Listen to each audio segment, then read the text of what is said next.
E a terceira opção, que era o quadro da Isabel, era que ela ficou dependente da medicação venosa. E com isso ela não poderia ter alta e nesses casos ela teria a indicação para o transplante.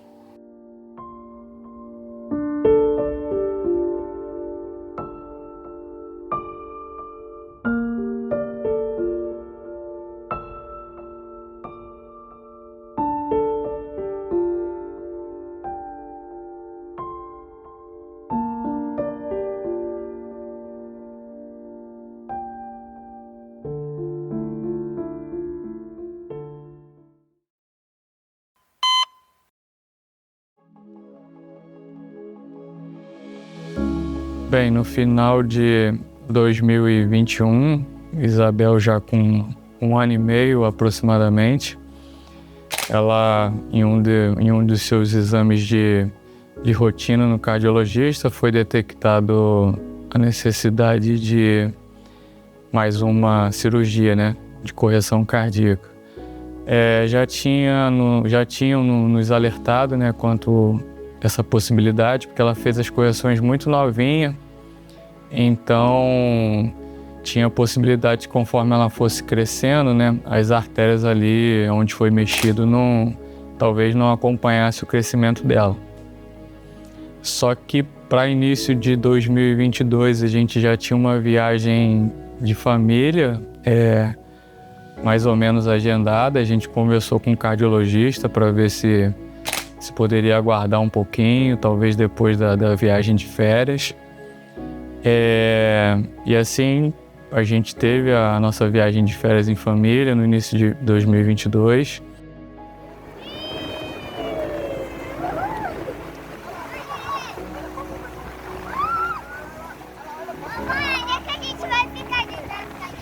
E quando a gente retornou, começou-se a fazer os exames ali pré-cirúrgico, né, para ver como é que ela estava, para poder ser feita a cirurgia.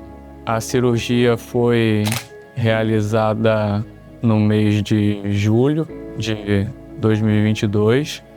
Eu lembro que eu até brinquei com a Lili para ela fazer uma mala bem grande, para passar vários dias no hospital, porque para quem teve uma primeira experiência de que ia ganhar o bebê e iria para casa, né, depois de 2, 3 dias, e acabamos ficando 5 meses no hospital, eu peguei e brinquei com ela. Peguei e falei assim, faz uma mala com bastante roupa pra gente passar bastante tempo no hospital e tal.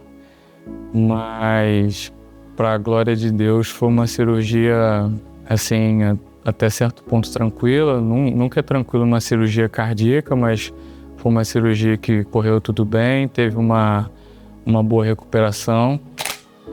Em questão de 1 semana, a gente estava já de alta médica. Eu confesso que eu fiquei bastante surpreso e até preocupado, com a criança com apenas 1 semana de cirurgia indo para casa. Mas a gente sabia que Deus estava no controle de todas as coisas. E depois que a Bebel teve alta, né, a gente continuou com os cuidados dela em casa. A gente sempre precisou ficar uns dias, né, com cuidados, porque ela não podia ter movimentos muito bruscos, né, a questão de agitação, de correr. Então a gente precisava controlar um pouquinho ela. Então a gente manteve ela em casa. Ali a gente acompanhava os cultos. Ela era muito ativa na igreja, sempre gostou dos louvores. E ali a gente ficava acompanhando os cultos de casa. E a gente foi acompanhando, né, o andar da recuperação dela. A gente fez alguns exames pós-cirúrgicos, né, junto com o cardiologista. Fez um eco para saber se estava tudo bem. E no eco estava tudo normal. A recuperação dela tinha sido muito boa. A gente precisou retornar para tirar pontos e tudo mais. Mas assim, até então, uma recuperação muito boa. Era só o tempo mesmo de descanso para a gente voltar à nossa rotina normal. Depois da cirurgia da Bebel, né, alguns meses depois, ela refez o eco, né, de acompanhamento para a rotina. E estava tudo normal, o coração estava normal, os ajustes que foram feitos estavam todos funcionando bem. E o médico deu alta e a gente só precisava manter a rotina, né, de acompanhamentos que ela já mantinha. Só que alguns meses depois, né, dessa consulta, aproximadamente aí uns 2 meses e meio, mais ou menos, depois dessa consulta, a Bebel começou a apresentar alguns incômodos, algo que não era comum para ela. Por mais que ela tivesse passado por muitas coisas, ela era uma criança super ativa, uma criança muito normal, assim, com um desenvolvimento muito normal. E ela começou a ficar gemendo e sentia muito calor. Eu lembro que ela levantava a blusinha, ela deitava no chão e ela ficava com um gemido, assim, frequente. E ali a gente começou a achar estranho, né, esse comportamento dela. Então a gente levou a Bebel, né, na emergência e a princípio, após alguns exames, ela apresentou uma gastroenterite, uma inflamação, o diagnóstico era de uma inflamação e liberaram a gente, né, e ela foi medicada em casa, mas ela continuou apresentando os incômodos e voltamos com ela aproximadamente uma semana depois para emergência de novo e lá ela refez os exames e por cuidado médico ela foi internada para melhor avaliação e durante a internação ela foi diagnosticada com derrame pleural. E ali ela foi acompanhada por aproximadamente uma semana, né? Fizeram alguns ajustes nas medicações dela e ela teve alta com 7 dias e a gente ia monitorar em casa e logo após essa alta a gente marcou a consulta com o cardiologista de rotina dela, logo dias depois. E quando levamos ela na consulta, eu me recordo que o cardiologista na avaliação, ele sempre foi muito comunicativo, né, com a gente. E nessa avaliação, enquanto ele fazia o eco, ele não falava uma palavra. Ele se mantinha em silêncio. E eu olhei pro Wellington, assim, lá no meu interior, eu falei assim, eu acho que não vem boa notícia por aí. E ele ficou algum tempo ali avaliando a Isabel, em silêncio, sem falar nada. E quando ele terminou o exame, ele falou assim, precisamos conversar. E ali ele sentou e conversou com a gente, né? Explicou que a Isabel estava apresentando um quadro de insuficiência cardíaca. Era um quadro novo, ela nunca tinha apresentado um quadro de insuficiência cardíaca.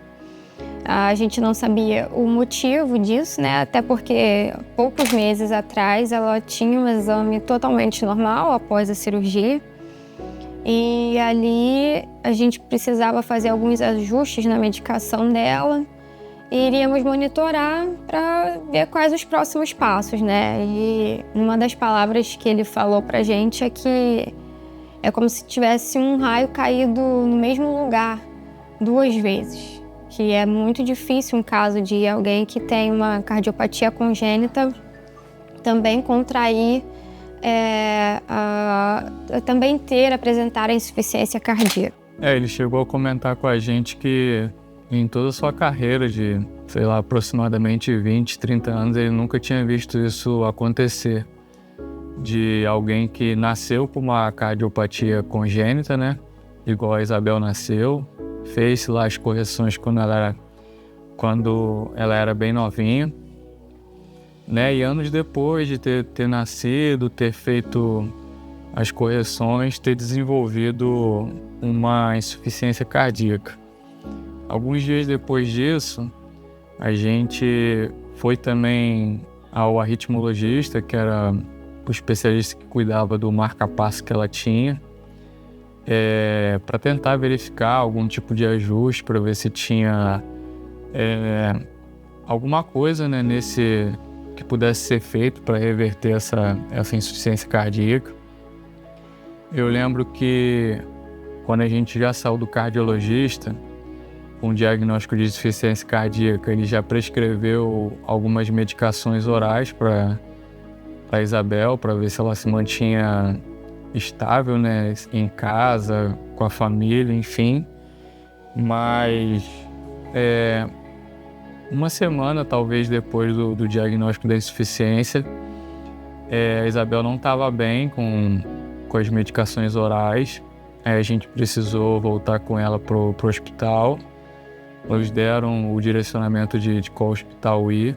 Ela precisou ficar internada bem próximo do Natal. E dali ela começou a fazer uma bateria de exame para tentar entender o que tinha causado, né, essa insuficiência cardíaca. Aí fizeram exames tanto no sentido para tentar descobrir o que houve, fizeram exames para tentar ver se tinha algo que poderia ser feito para reverter essa insuficiência cardíaca. Eu passei um Natal internado com a minha filha, a virada do Natal, né, internada com a minha filha. Eu lembro que nas vésperas ali do Ano Novo, fecharam mais ou menos um diagnóstico que ela teria tido uma miocardite viral.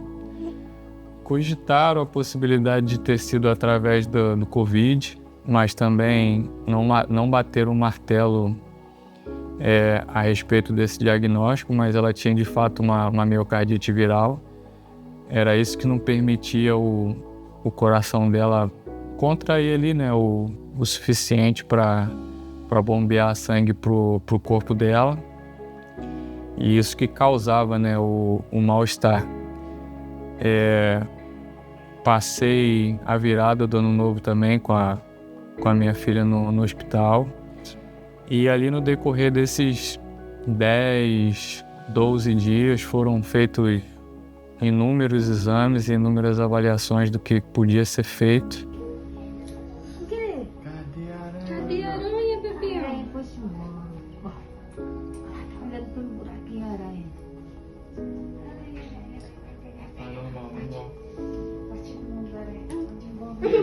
Matou a aranha. Entraram com uma medicação, né, venosa mais forte para que o coraçãozinho dela pudesse se manter, porque ele realmente estava muito fraquinho. Ela estava agitando em torno de 23%. Isso, a fração de ejeção dela para um ser humano normal é algo em torno de 60%, 70%. E ela tinha uma fração de ejeção, a quantidade de sangue que vai pro corpo, de 24%, 26%, algo muito baixo. E ali, com a medicação forte, eles estavam com a esperança de que ela, né, pudesse responder. Só que, com o passar dos dias, a gente tentou fazer o desmame dessa medicação, né, por conta do mal-estar. Ela entrou com essa medicação para ver se dava um gás ali na questão do funcionamento do coração. E quando começou o desmame, ela não tolerou. A bebê voltou a prostrar, né? Durante as medicações ela estava bem, estava ativa, estava brincando no hospital. E quando começou esse desmame, ela começou a prostrar novamente. E aí o cardiologista que acompanhava ela foi nos visitar no hospital. E quando ele entrou no quarto dela, né, para conversar com a gente, ele explicou a situação dela, explicou a questão da miocardite viral, da insuficiência cardíaca. Ele deu 3 opções para a insuficiência cardíaca. A primeira é que ela vem de uma forma muito drástica, né, e a criança vem a óbito muito rápido. A segunda opção é que a criança teria menos energia, não teria muita disposição e conseguiria viver, né, com medicações orais e seguiria a vida de uma forma um pouco mais restrita. E a terceira opção, que era o quadro da Isabel, era que ela ficou dependente da medicação venosa. Com isso ela não poderia ter alta e nesses casos ela teria a indicação para o transplante. Dá tchau. Dá tchau. Pareceu novo, Isabel.